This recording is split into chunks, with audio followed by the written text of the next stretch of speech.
Good morning, good afternoon, and good night, wherever you're tuning in. We are Slava and Jonathan, bringing you the Side Quest podcast, where we talk about character development, stories, and all things world building. We occasionally take side quests because, frankly, that's how conversations work. And just as a reminder, this whole show is spoiler heavy about whatever we're talking about.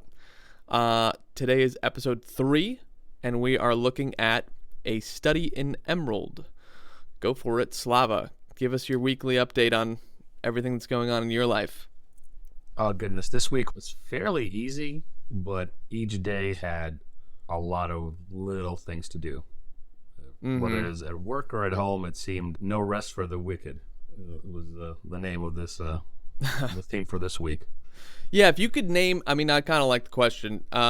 There's this questions game that I enjoy called We're Not Really Strangers. Shout out to We're Not Really Strangers, free advertising, because I really enjoy questions. I think it's one of the reasons I enjoy philosophy. But there's a question there that says, if you could give your current stage in life a chapter title, what would it be? But chapters are made up of sections, and so, every week. So if you had to give your week a chapter title, what would you give your week? Well, that would be it. The chapter title would be No Rest for the Wicked, because it was just... I was setting you up to be more creative. More kind creative. of disappointed. Yeah, no. I'm next week, Slava will no longer be a part of the podcast because he's been asked taking a creative to writing leave. class. We've asked him to leave. Too soon? Too soon. Anyway. A Study in Pastiches would be maybe a fine chapter title for your this life. Week. Yeah, because I spent a lot of time diving into our particular story. Well, That's week's true. Story. You tend to put a lot more study. What were you doing this week?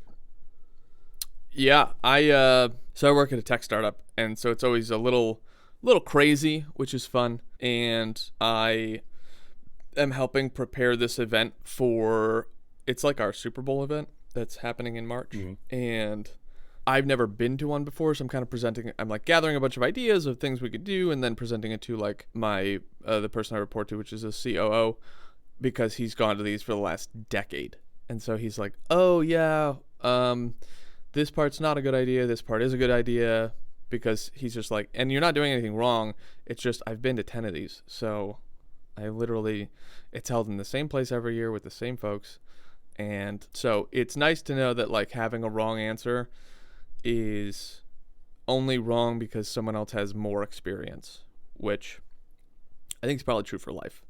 But it's just kind of nice to know, like, all right, well, we don't need to test it because you've been there for a decade. So, yeah, a colleague in my previous post said that if you're not making mistakes, then obviously you're not in this case, but for the sake of the point I'm trying to make, if you're not making mistakes, you're not working. So a boss, if you come up with ideas and 8 of them are stupid out of 10, a good boss would be like, oh, well, at least he's trying, he's working, and I can guide him or mentor him or use this as a teaching moment. All of the above. Yeah, I think that we don't as a society encourage failure. This might have been a TikTok post, maybe an article. Today's world, we devour so much information. But this person said every week their dad, when they'd have dinner on Fridays or whatever it was, or maybe it was every night. I think it was every night. He said, "How did you fail today?" And really instilled in the kids this idea that they should be failing regularly, and it's not a problem. It's actually a good thing because that's how you grow. I was telling this to my girlfriend. I was like, the reason we go to the gym is to fail. That's what you do. That's how you grow. It's literally you purposefully pick up weight that's too heavy and you go, I'm going to try and do 25 of these. And then you can't because it's too heavy. But if you do that for a week straight, probably by the end of the week, depending on how heavy of a weight you picked up, you can do 25 of them. Or you can, maybe at the beginning of the week you started, you could do 4 of them. And then by the end of the week, you can do 8 of them. the only way to grow is to push past your best. Right. There's a psychologist that I read and then we can get into the story after this. Just one more comment. He says, sometimes your best isn't good enough. Sometimes you have to do better than your best. He was making a commentary on people who are like, well, I'm trying my best. He's like, sometimes your best isn't good enough. That's just the nature of it. You can provide your best. You could always do better. You can always do better, but like if the situation that you're in, if your best doesn't get you the results you're trying to go for, then clearly your best is not good enough. Right. And it needs and the only way to get better is to literally push past your best to get better. Yep. Just like Sherlock Holmes. Nice segue. All right, so what are we looking at today? A Study in Emerald. The part of the show where Slava reads the plot to you because spoilers. I think I said this before, but just as a reminder. Heavy spoilers. The whole show is spoilers because we're dissecting the story. We're taking a look at it. So you're going to hear all about it. Yeah.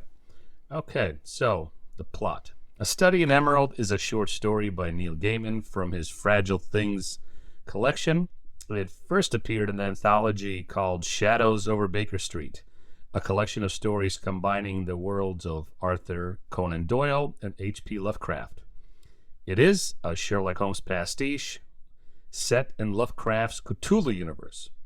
The title is a nod to Sherlock Holmes' novel A Study in Scarlet, and the story has a dozen or so more allusions to the world of Sherlock Holmes.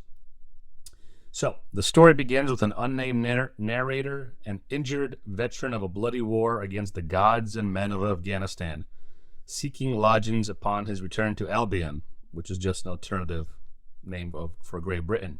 He soon finds a suitable housing arrangement with a man with extraordinary deductive skills who puts them to use as a consulting detective. Inspector Lestrade? I think it's Lestrade. Inspector Lestrade arrives and asks for assistance solving a matter of national importance. The initial investigation reveals 3 clues: bits of tobacco, shoe prints, the word Reich, said to mean revenge in German, written in the victim's blood on the wall.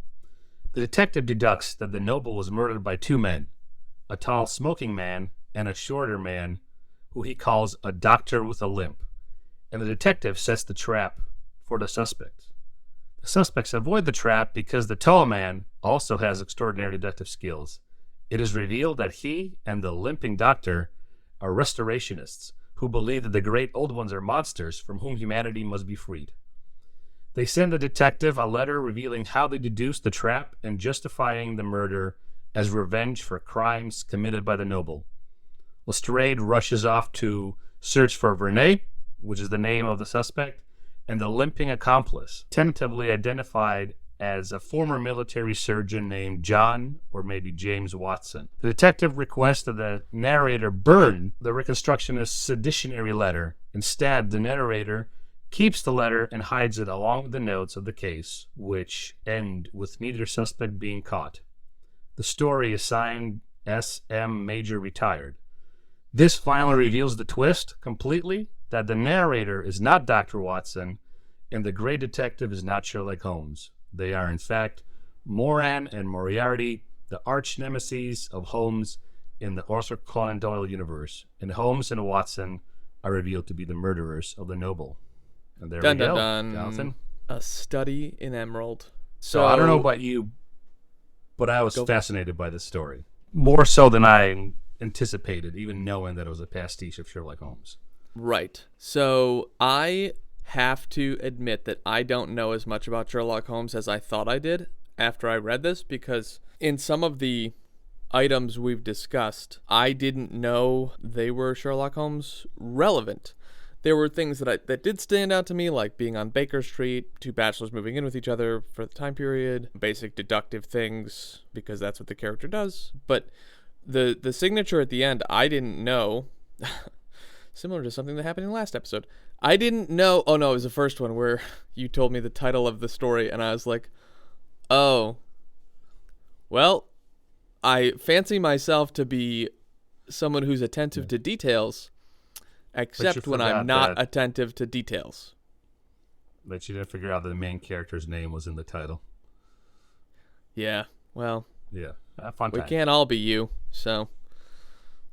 But yeah, I didn't know that this narrator was Moriarty and his accomplice, because I don't know his accomplice's name in the world of Sherlock Holmes. Right. So the narrator is supposed to be Colonel Sebastian Moran, and he's another character in the Sherlock Holmes world. And he first appeared in a 1903 short story, The Adventure of the Empty House. And Holmes describes him as the second most dangerous man in London, second only to Moriarty. And Moriarty and Sherlock Holmes are supposed to be equals. They're nemesis. So they're nemesis, yeah. So Sherlock Holmes can best anybody except Moriarty. They're always on the same, level. And one is good, one is evil, but both are equally matched. And I found that subversion in the Prestige fascinating, because at the end, Sherlock Holmes and Watson are murderers, but are they? I mean, yeah, they are. In the eyes of the law, they are. But they are fighting the monsters in the Cthulhu universe. So I just have to chime in for everyone who's going to at you in the comments. Did I mispronounce Cthulhu? Yep. Do you want me to? I'm going to just tell you. It's more of a sound. It's just a sound. It's Cthulhu. Oh, Thulu. Okay. Cthulhu. At least I didn't say Chutulu. Can I get a churro with that? So, yeah, that fascinated me, the subversion of it all. And at the end, depending on your perspective, but I think most people's perspective would be that Sherlock Holmes and Watson are still the good guys, even though they're offing the Cthulhu monsters. Mm-hmm. So I am more read in H.P. Lovecraft, and so I'm looking forward to next episode when we read Dagon, because I think that Lovecraft's writing style from the early 1900s in his very gothic, that's the word, very gothic writing style was underappreciated for its time. It's very distinct and it's very different. But part of Gaiman's writing here was, I don't think that he, and this is probably an unpopular opinion because Gaiman's a good writer, but he didn't give the Lovecraft side of this story the level of attention and detail that he gave the Sherlock Holmes side of this story. So we have the dead body, which is described. I don't know if you can pull it up real quick and read it to us. Just like how he describes the dead body. We see that keep talking and I'll pull it up. Yeah. We see the blood written on the wall, which is green. We get the name of the title in that scene where they're inspecting the crime scene, and then they go talk to the queen, and she is, lightly described as this ominous figure, etc., etc. We also have one additional monster moment when the narrator is telling us about his time in Afghanistan and the shimmering water and the whispering voices, etc., etc. And we'll see this a little more in the next episode when we read Dagon. The prose that Lovecraft uses is, I want to say it's ornate, but I feel like that's not the right word that I want to use. It's alluring's not the right word. It's elusive, like creating an illusion, not an illusion, but an alluding to what the form is of the creature by describing other things around it, so that you as the reader have to engage your imagination to build an even more incredible creature than if he were to just describe, it has 6 tentacles and it has glowing red eyes and da-da-da-da-da, whatever. And to segue just for a quick second, The master himself, Alfred Hitchcock, for the film side of things, did this very well when he didn't show you what was going on screen. He alluded to it so that you would make assumptions of how bad it really is. And they do the same thing in Jaws. Spielberg did this too, where you don't see the shark for most of the movie and you just assume it's really bad. You just you make the connection as the human because, and this will probably come as a shock to all the viewers, listeners, whatever, that we just are pre-programmed to be pessimistic and negative in our thought processes unless you do a lot of self-work to change that. We just constantly assume things are the worst case scenario and receive information as a negative a lot more readily than the positive. So, what was that line? Did you find it? So this is from the second chapter called The Room. I am not, as I said, a writer by profession, and I hesitate to describe that place, knowing that my words cannot do it justice. Still, I have begun this narrative, and I fear I must continue. A murder had been committed in that little bedsit. The body, what was left of it, was still there on the floor. I saw it, but at first somehow I did not see it. What I saw instead was what had sprayed and gushed from the throat and chest of the victim. In color it ranged from bile green to grass green. It soaked into the threadbare carpet and spattered the wallpaper. I imagined it for one moment the work of some hellish artist who decided to create a study in emerald. After what seemed like 100 years, I looked down at the body, open like a rabbit on a butcher's slab, and tried to make sense of what I saw.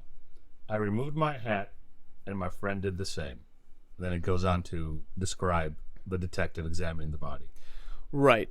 So, and again, I'm holding the unpopular opinion today that Gaiman did a good job with his Sherlock pastiche, but his Lovecraft side of his pastiche, I thought was lacking.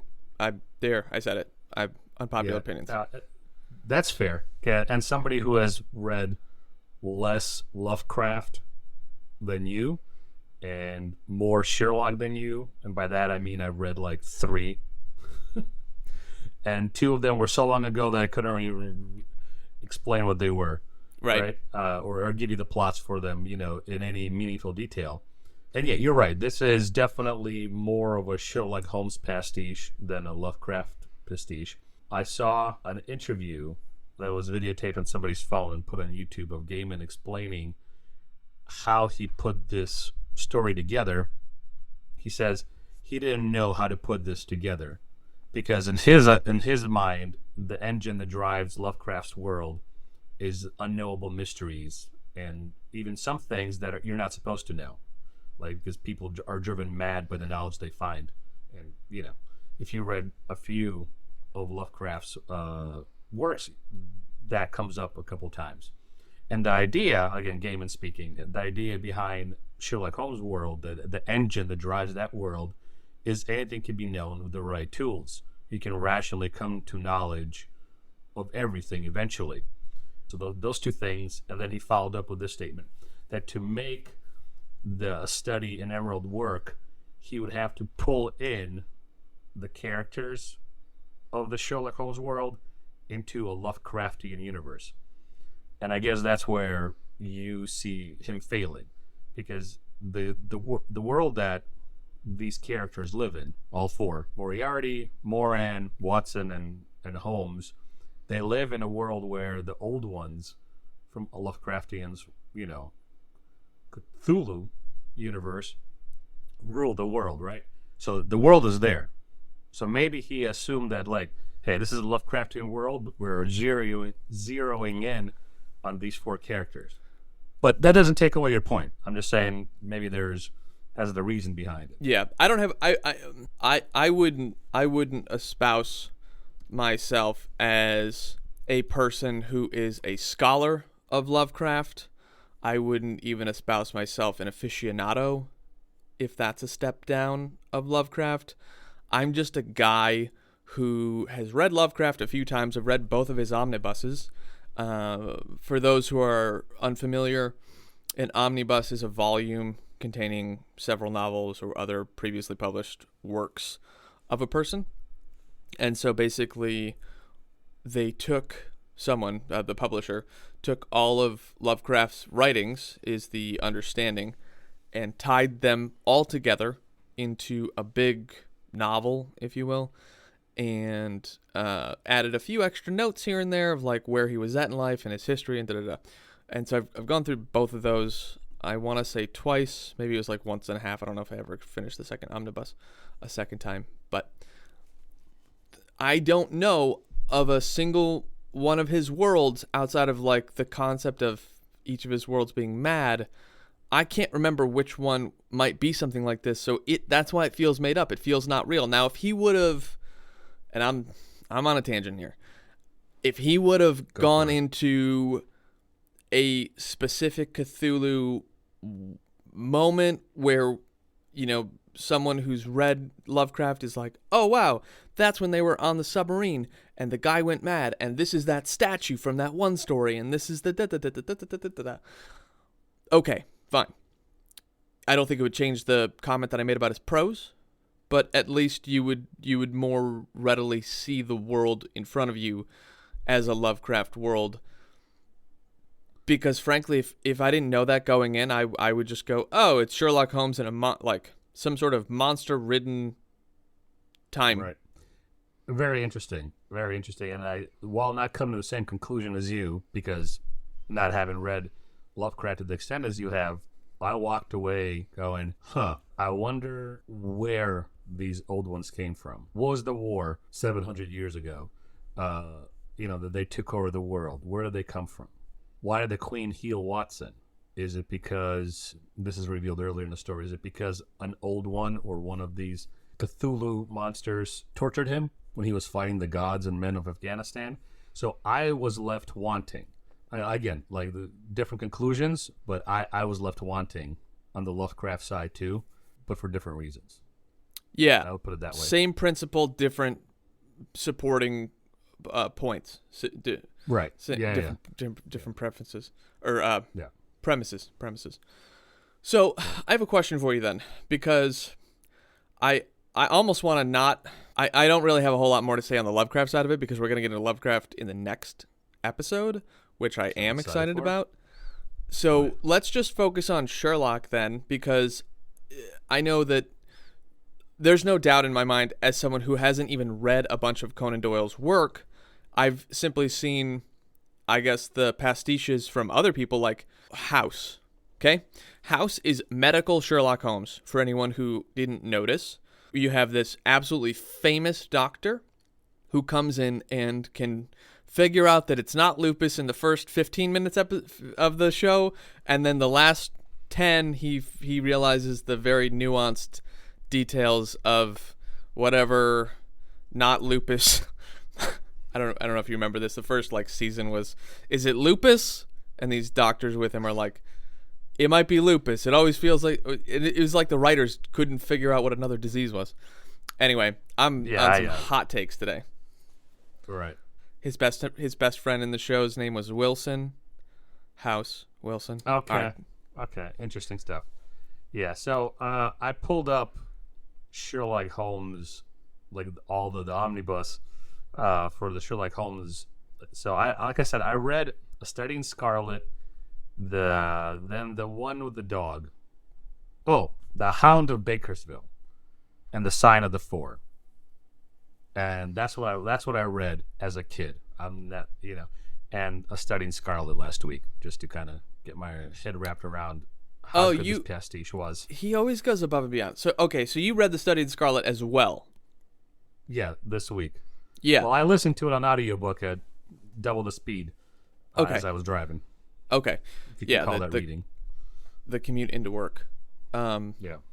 We should add Audible to sponsor us. Anyway, so tell me, I haven't read A Study in Scarlet. So give me the breakdown. Give me and the audience. I'm removing myself from this microphone. I'm going to go sit with the audience for a minute.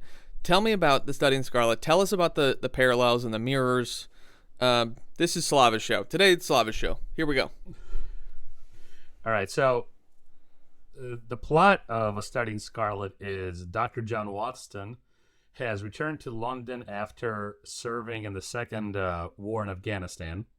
He's looking for a place to live, and an old friend that he runs into and has lunch with him at the restaurant tells him, "Oh, Sherlock Holmes is looking for a roommate." They meet. Holmes reveals himself as a consulting detective, and that his frequent guests are clients, and he demonstrates his abilities by deducing that Watson just returned from Afghanistan, and the murder is revealed later in the story to be revenge for crimes committed against a woman.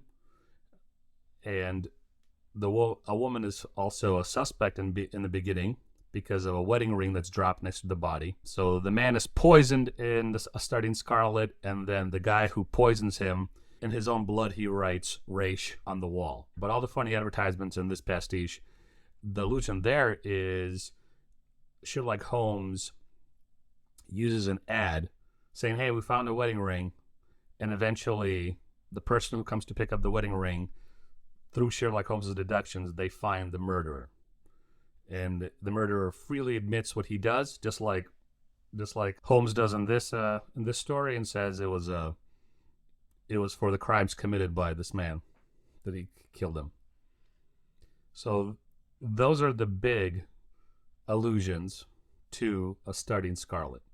There's also allusions to other general facts about Sherlock Holmes and the world that he inhabits. Give us another rundown of the other items that are related to Sherlock's world. I would say that the Baker Street is one of them. The deductive reasoning at a moment's notice is another one. Striking conclusions that the audience or the reader might not know. Okay, sure. But what are some of the ones? Well, yeah, give me some of the ones on that, and then I want to go back and discuss the similarities to A Study in Scarlet, which I have not read. Okay. There's 12 that I found, but I won't read all 12. We'll just go through some of them that I found interesting. So the detective has written a paper on the dynamics of an asteroid, which Raish, or the Sherlock Holmes in this short story, comments on. But in the Conan Doyle books, specifically The Valley of Fear, Moriarty is the author of the paper. Then Holmes's grandmother was a relative of the French artist Vernet, as revealed in The Adventure of the Greek Interpreter, and Sherry Vernet is therefore an obvious stage name for Sherlock Holmes in this universe. In this story, Sherlock Holmes is a gifted actor. A Scandal in Bohemia. That's where it's revealed that he's a master of disguise. And in the BBC story, this is really played out well, where Holmes plays a prank on Watson by dressing up as some of the characters even described in A Study in Emerald, and then disappearing into his office. So in that BBC miniseries, that episode, Watson's losing his mind, thinking he just rented a room with a serial murderer who takes clients who never come out of the room. So that's a little nod to 3 different things. So Study in Emerald, A Scandal in Bohemia, which is a completely different book, and a BBC miniseries. Let's see. In The Study of Scarlet, we mentioned this, but I'll say it again. In The Study of Scarlet, newspaper ads are used to entrap the suspect, while in Gaiman's story, they are part of the Cthulhu world and reference other fictional characters. In both stories, the motive for murder is justice, and the murderers perceive themselves as doing something that is necessary. I also mentioned already, Scotland Yard initially suspects a woman in both stories. This one's kind of interesting. The murdered prince being Bohemian in this short story. It's an allusion to A Scandal in Bohemia, and while not explicitly stated at the conclusion of the story, based on the date that accompanies the signature in The Study of Emerald, the recent events in Russia most likely refer to the assassination of Tsar Alexander II in 1881. That is, an assassination of a great old one of extreme importance. But that is just a theory on some of the fandom sites that I found plausible. So those are the really interesting ones. The other one is in The Final Problem, which is another book. Holmes warns Watson never to take the first cab that comes along, And what does he do in this story? Takes the first cab that comes along. Yeah. And I guess that's what reveals the trap completely to Sherlock Holmes. Mm-hmm. So. Interesting. So, okay. So those are pretty detailed allusions, but again, to your initial point, they're all allusions to the world of Sherlock Holmes. Right. Let's go back. So there's a real. It's almost like Gaiman took the outline for A Study in Scarlet and just like popped it out and put it into this world, which I'm not upset about, right? So Rash on the wall, coming into the murder scene.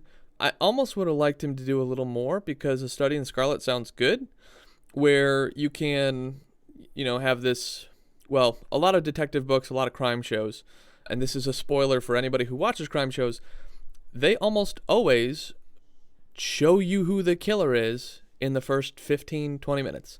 One of your suspects that you meet is going to be them, and it's going to be the one you least expect, usually. So, they almost never reveal someone who they haven't set up as being a part of the show, unless it's a to be continued. So it's all built in because story. So all crime shows are now ruined for you. Just pause it 15, 20 minutes in and go, all right, who do I think it is? And then, assuming it's an hour-long show, and then find out who it is. And you'll be like, man, shows are ruined for me now, and you can never watch crime shows again. Too bad for you. But it's like ruining a magic trick. You either like for me, I like knowing that kind of stuff because I like to critique stories and shows and know the behind the scenes. Mm-hmm. But for some people, that ruins the magic. Yeah, and, it's true. Well, and I don't care. I like it. I want to know how the sausage is made. Exactly. And I'm not going to become a vegan afterward. I just want to know that the meat is... This is just... I'm done. I can't even... I don't really have a place I'm going here. I just was trying to be cool, and it didn't work. So... That's all right. Help me out here. I forgot. You were saying... Study in Emerald, Study in Scarlet. You think you would find A Study in Scarlet interesting because of the Study in Emerald, and you were saying that it seems to you Gaiman took an outline of the Study of Scarlet, popped it into here, and then pulled a few very notable Sherlock Holmes characteristics, specific points in the Sherlock Holmes life as outlined in other books, pulled them in here to make those specific allusions, to make this pastiche a little bit more diverse, and just plopped what he calls a Lovecraftian universe that we both find lacking in description, at least. Yeah, so honestly, as much as I had questions at the end of this story, I wouldn't read more. Not of this world, not of these people, not of this, whatever. It would have to be more developed so that it left me with a question at the end of similar questions that you had, where it's like, all right, where did the old ones come from? What happened in Afghanistan? But honestly, I just wasn't moved. I was like, meh, okay, well, that was a story. Yeah. So on to the next story. Yeah. I was not, so far of all of the reading, because we've tried to do this podcast for a while, but we're finally putting the discipline in. We read multiple novels so far before we started recording this, and those pose a lot of really good questions. And you said something last episode like a short story is a lot harder, which I think is fair. I think that's super fair, but you have to go back and really comb for the nuanced details, which, and to his credit, the Sherlock side of it's fine. But he didn't leave me with a lot of questions. Not to say, oh man, I'd really love to see more. I mean, I like the premise of like, all right, what does it look like to write novels from Moriarty's perspective, taking on Sherlock Holmes? Cool, yeah, I'm interested in that. What is it like to have Sherlock in a world that is Cthulhu Lovecraftian based? Okay, yeah, I like the premise there too. But it just, the execution on this one, and I would be curious to see if anybody else has tried this, because I think it'd be interesting. I don't know if you ever saw Paris Je T'aime. You've probably read anthologies before, but where they take a theme or a basic premise and then release authors or artists or filmmakers to make their own thing. So Parisian Time is this film. It's a series of short films where the idea is your story has to take place in Paris and it has to feature love. That's it. Those are the parameters. Do with it what you will. There's one with Elijah Wood as a vampire in love. Like it's crazy. Yeah. It's absolutely I've heard about nuts. this one. So go for it. I was going to just interject real quick. This is the only portion of the short story that felt Lovecraftian to me. So I'm going to read it, just 3 short paragraphs. The gods and men of Afghanistan were savages, unwilling to be ruled from Whitehall or from Berlin or from even Moscow, and unprepared to see reason. I had been sent to those hills and attached to the regiment. As long as the fighting remained in the hills and mountains, we fought on equal footing. When the skirmishes descended into the caves and darkness, then we found ourselves, as it were, out of our depth and over our heads. I shall not forget the mirrored surface of the underground lake, nor the thing that emerged from the lake, its eyes opening and closing, and the singing whispers that accompanied it as it rose, saying their way about like the buzzing of flies bigger than worlds. That I survived was a miracle, but survive I did, and I returned to England with my nerves in shreds and tatters. The place that leech-like mouth had touched me was tattooed forever, frog white, into the skin of my now withered shoulder. I had once been a crack shot. Now I had nothing, save a fear of the world beneath the world, akin to panic, which meant I would gladly pay 6 pence of my army pension for a hansom cab rather than a penny to travel underground. Still, the fogs and darkness of London comforted me, took me in. I had lost my first lodgings because I screamed in the night. I had been in Afghanistan. I was there no longer. So that was 4 paragraphs, but that was what to me stood out as like, oh wow, that's kind of reminiscent of what I read of Lovecraft, and I only read the first omnibus. At the end of it, I was like, oh, okay, well, more about that monster, and what does it have to do with the Queen healing his shoulder, and what does anything have to do with that, and then who are these great old ones, and what are they doing on Earth? Above water, ruling the world. Above water, below water, I don't care. What does that have to do with the price of butter? You know, like nothing.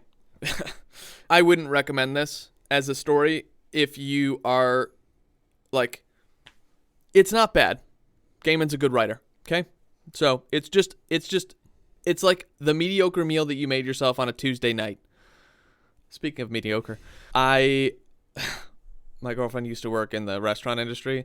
And when we first started dating, I was like, how do you feel if we go to a restaurant and they go, oh, how's your meal? And I go, well, it's mediocre. She's like, I'll walk out. I'm not going to sit there. You can't do that in front of me. And I was like, what do you want me to lie to them? You want me to tell them it's really good? Because it's not. It's just an average meal. I'm not upset. I don't need them to do anything. They don't even have to count the meal. But just like, it's just not the great. Yeah. Not every meal is the greatest meal I've ever had. Not every book that I read, not every story that I read is going to be the greatest story I've ever read. I like that he tried. And so 10 out of 10 effort for doing something that was unique and different and trying. But as we talked about earlier in the episode, sometimes you try and you fail. Dude, that was this episode, right? My we talked about it. Okay, my world is shrinking. So, which maybe is a sign that we should wrap the episode up. Yeah, maybe. Well, here's the thing. I used to work in the restaurant too, and I'm a home chef. Well, I fancy myself a home chef. I've been doing it for 20 years, so I'm pretty damn good at it, I think. And what I appreciate is somebody telling me, this was okay, or hey, this is great. And when I was a waiter and somebody told me the food sucked, I didn't take it personally. Most of the time, the chef didn't either. They're like, all right, we'll remake it, whatever. Unless the customer was a complete douche about it, nobody cared. Everybody wanted to make the customer happy. Yeah, it's different if you're returning every plate that's brought up because you just can't find something that's worthwhile than if you go, look, the steak's a little cold in the center. I wanted medium rare where it's a little warm. Can you just redo it, please? You know, just do you mind? You know, and if they go, well, no, you go, okay, fine, and you just don't go back. All right. Throw us your final thoughts. Let's wrap this bad boy up. My final thoughts. Let me get back to my notes here. I know that you and I apologize. This you did a lot more research on this one than I did, and maybe it was because I was just disinterested. I thought, not that I dislike Sherlock and not that I dislike Lovecraft, but it just didn't grab me. It didn't pull me in. It didn't provoke me to go, I need to know more. I don't know what that voice was. All right, keep going. No, you're good. My takeaways or the top 3 things that I enjoyed. We already talked about the subversive nature of the pastiche. I like that, even though we already discussed what we didn't like about it. But the attempt was there. 10 for 10 for effort, like you said. I liked that the subversive nature. That Moriarty and Moran. So Colonel Moran and Professor Moriarty are supposedly the good guys, or they're presented as the good guys in the beginning. And you even think that they're Sherlock and Watson. I enjoyed that kind of those twists, and that subversion of this pastiche. All the connections of Sherlock Holmes to the Sherlock Holmes world fascinated me. There, Gaiman really shows his literary prowess. And the thing kind of made me chuckle is that the online version and the version we listened to on Audible, it was in the form of a Victorian periodical. And it was named the Star of Albion. Again, Albion is an old word for England. And it included the various ads for Vlad Tepes, Victor Frankenstein, Spring-Heeled Jack, and Dr. Jekyll. So those little things stood out to me as not only interesting, but I enjoyed them. I thought the ads were funny. I thought it was a good bit. Yeah. So that's it for me. But again, I hate it less than you do. I wouldn't recommend it as a first Neil. If somebody says, hey, I really want to read Neil Gaiman, what should I read? I wouldn't recommend this. I love Neil Gaiman's other works that I read. I read a few of his short story collections, liked them a lot. I read American Gods, liked it a lot. Mm-hmm. So I'm definitely a fan of Neil Gaiman. I would give this story a B-. Wow. Pause there. Your greatest. I liked it. I really liked it. I think it's fun, but I am left wanting to know more about the Lovecraft side of it, the great old ones. I want to know more. I wish they were part of the story more. I really want to know at least the Queen. I wanted to know more about the Queen, because fine, the guy who was murdered, he's some sort of rapey, weird dude that likes the belly underground of London. Okay. The guy who died was related to the Queen, so he was also one of the great old ones. Yeah. Yep. Exactly. All right. Maybe I misunderstood what you said. Anyway. The rapey part about it is he wanted to find a girl, I think. Yeah, like an untouched virgin gal and then he was gonna slurp the skin off her bones or whatever it says in the book. Right. So I think I just misunderstood what you mentioned. All right, so I've got to find some things that I like. Oh no, please. Yeah. So let me explain maybe so you and the listeners aren't confused by what I said.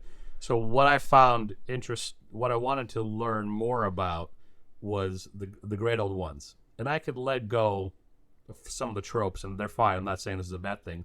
Like the rich royal slithering around in the underbelly of the city, doing things that he's not supposed to do because he's some kind of psychopath.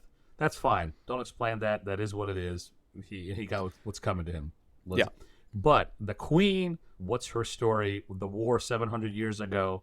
I wish that the great old ones were more integrated into the story. I don't know. I don't want to belabor the point. Overall, I really enjoyed the story. I thought it was great. But I'm coming into this, haven't read Sherlock Holmes, haven't read H.P. Lovecraft, haven't read Neil Gaiman, so I was satisfied. That's my final thought. That's better than I ended with.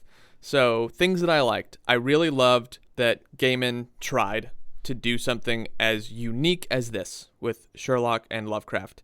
I think that that's a great juxtaposition between needing to discover the world like Sherlock does and needing to have unanswered questions like Lovecraft does. I think that was great.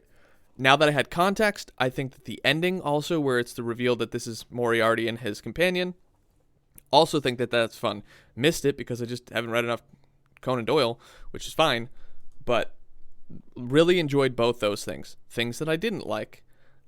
The lack of provocation for me. Oh, sorry. A third thing that I was going to mention. The ads. I like the ads in the middle. I think that they were relevant. I had to go through it 3 times to have them start sinking in of clean your soul.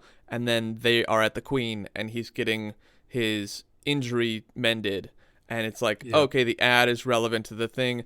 I enjoy when authors put thought into it because they don't write that for no reason, so I get that. I think that was good too, but that's the flaky salt on top of the dish that you put with next to the parsley. That's not the dish itself. That's not going to keep me full. So those things I did like, and that is fun. I enjoyed those. And I enjoy when other authors do those. One of the authors I like does epigraphs, which are intros before the chapter begins, similar to this. And maybe these are technically epigraphs as well. I don't know. I'd have to re-look at the definition. But anyhow, things that I didn't like. I came in with a pretty excited bar for the level of Lovecraft that was going to be part of the story, and frankly was let down. I'm just exasperated in my voice. I literally was excited. I was like, oh man, this is going to be great. Like, it's going to bridge between reading this and then reading Dagon. And then I was like, and the story ended, and it was just like, okay, well, I mean, I caught some of the Sherlock stuff, but I'm sure that there's more, just because I knew that this is supposed to be in the vein of, and a pastiche of. Yeah. But I was like, I went through it a second time, and I went, okay, so bite on the shoulder, green blood, not describing the bodies. Okay. And I was like, that's it? So I'm B- is fine. Mine, I have to give it a B- as well. I want to give it less, but like, respect where respect's due. I haven't written a story like this. I haven't tried to do something that's creative. So I want to give it a less because of the entertainment value that I didn't get, but that's like armchair quarterback nonsense. And I want to be that less than I want to give him a better grade. So B- is from me as well. Okay. Fair. But I'm super excited about the next episode, where we read Lovecraft, because he's living in his own element, and it's Dagon, which presides as a deity over the Deep Ones. The Deep Ones are like this amphibious humanoid race that resides in the Earth's oceans. Now, I just have to go back a second. If he would have tied this into just a little bit more to like a specific story from Lovecraft, literally anyone. I feel like Carla right now, just getting riled up from my own self. It would have been better. I'm gonna belabor anyway. I'm looking forward to next week's too. I did some diving into Dagon as a deity in our world. Lovecraft pulled it from somewhere. There's a lot of interesting stuff. So next week we will nerd out about paganism and old religion. I do. So Dagon's even mentioned in the Bible, which I'm kind of, I think it's really, man. Yeah, he's a fish man. He's the original Aquaman. Anyway, all right. So I think that's it for this episode. Study in Emerald by Neil Gaiman, because I can finally pronounce his name correctly for some reason. If you enjoy this podcast, make sure to share it, like it, subscribe.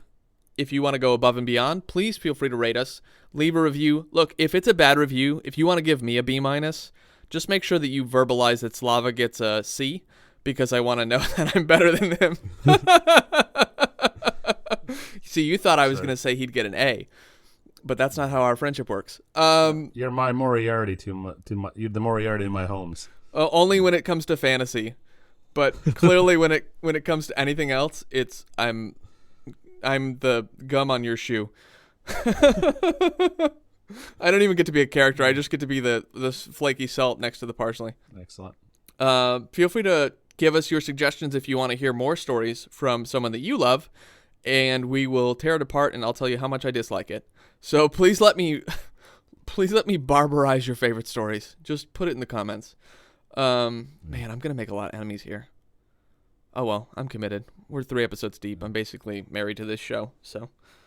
Hey there, listeners. The rest of the episode turned out very clunky, and we couldn't resolve the issues even in post-edit. So I'm here to make a quick announcement and say thank you and goodbye on behalf of Jonathan. The announcement is that these episodes are going to be dropping at least for the foreseeable future.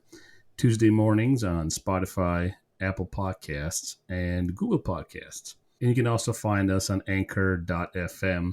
As mentioned earlier in this episode, we will be discussing H.P. Lovecraft's short story Dagon, for which we are both excited. We want to thank you for coming and listening this week, and we hope to see you next week. Y'all have a good day. Bye-bye.